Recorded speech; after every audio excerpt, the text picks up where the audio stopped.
buenos días, amantes de la radio. Hoy estamos aquí en nuestra emisora favorita para hablar de un tema muy interesante que vendría a ser las clases sociales en la antigua Roma y comparadas con la actualidad. Hoy nos acompañan aquí Joel y Aline. ¿Qué tal? Buenos días. Buenos días. Que son los invitados que nos informarán sobre este tema. La primera pregunta sería, cuéntanos, Joel, ¿cómo definirías las clases sociales en la antigua Roma? Bien. Las clases sociales en la antigua Roma se dividían en varios tipos. Los plebeyos, que eran la clase no privilegiada, y los patricios, que se consideraban la nobleza de la época, las personas privilegiadas que mostraban un gran poder, una gran influencia y una gran riqueza. Bien, dentro de los plebeyos hay distintos tipos. Se encuentran los nobles, que eran los que igualaban en riqueza a los patricios, en influencia, sin embargo, no tenían sus mismos privilegios, pero se consideraban parte de la aristocracia. Después, también se encontraban dentro de esas clases sociales los los caballeros, que se podrían comparar con la clase media actual. Y finalmente, en el escaño más bajo de la ciudadanía romana, encontramos a los clientes, que eran ciudadanos que, debido a no tener suficiente dinero o la remuneración necesaria como para poder mantenerse a sí mismos, debían trabajar para algún patricio que les mantenía a cambio de su servicio. Para acabar, encontramos a los esclavos. Son, junto con las mujeres, el escaño más bajo de la sociedad. No tenían ningún tipo de derechos y eran propiedad de su amo, de quien los comprara. Entonces, las clases sociales se dividían en los patricios, que eran los más ricos, con más derechos y demás, y los plebeyos, que se dividían en 4 escaños, ¿verdad? Efectivamente. La clase alta, la media, la baja, y los esclavos como los más bajos. Y las mujeres, no las olvidemos. Claro. Bueno, ¿cómo nos podrías comparar eso con la actualidad? Bien, yo creo que, dado que los esclavos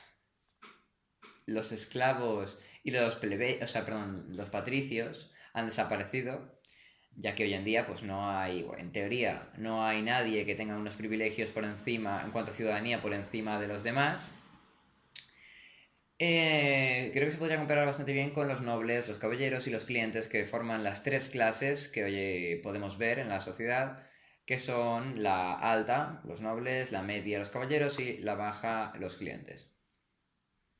Bueno, una vez aclarado este tema, vamos a pasar con otro tema muy interesante, que vendría a ser cómo ascendieron los plebeyos a la igualdad en la lucha de clases, Joel. Bien, es un tema complejo dado su larga duración. Los plebeyos siempre tuvieron un gran conflicto con los patricios, como el que siempre ha habido entre ricos y pobres.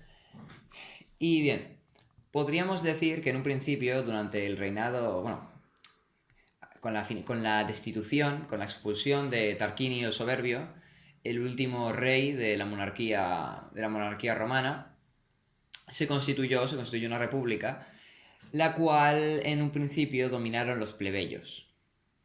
Los plebeyos y los patricios conjuntamente, creando una serie de órganos de carácter semipúblico, ya que quienes dominaban realmente el poder en Roma eran los patricios.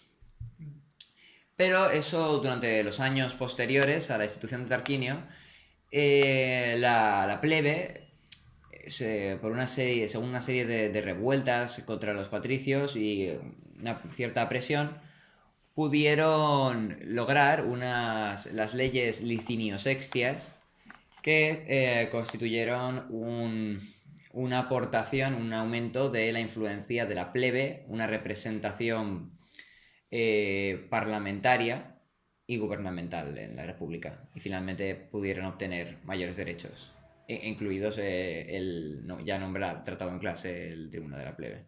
Bueno, como nos has explicado, los plebeyos alcanzaron una cierta igualdad a los patricios, ¿verdad? efectivamente. Bueno, ya sabiendo que alcanzaron la igualdad y pusieron la ley de Licini Sextia, ¿nos podrías explicar qué cargos políticos podían ocupar los plebeyos, Aline? Sí, podía estar el tribuno de la plebe, que su función era proteger a los magistrados, a los plebeyos de los abusos del magistrado, los protegía jurídicamente y tal. Y luego estaban los ediles de la plebe, que su función era, pues, gobernar generalmente la ciudad. Bien. ¿Me los podrías comparar un poco con la actualidad, que el de los cargos políticos? Pues sí, ahora para presentarte a cualquier cargo político, pues no debe ser ninguna persona importante y tal. Cualquier ciudadano puede presentarse a cualquier cargo político siempre que tenga los requisitos necesarios. Una cosa que querría añadir es la percepción que tiene la sociedad de la política antiguamente, a pesar de que estaba permitida un cierto nivel de corrupción, se mantenía a niveles moderados sin que hasta cierto punto la ciudadanía lo apreciara y empezara a decaer la visión que tenían de los políticos, ¿no? En cambio, esto hoy en día se ha visto afectado por un nivel de vida desmesurado de estos y una caída de la confianza de la gente en los mismos. Bueno, ¿algo más que añadir? No, yo no tengo nada más que añadir. Bueno, otra cosa que podríamos añadir es el aumento de partidos políticos que hoy en día representan ya sea al pueblo y a ciertos intereses, ¿no? El aumento de la democracia. Y de todas formas, la primera vemos que el origen de la democracia actual está en Roma.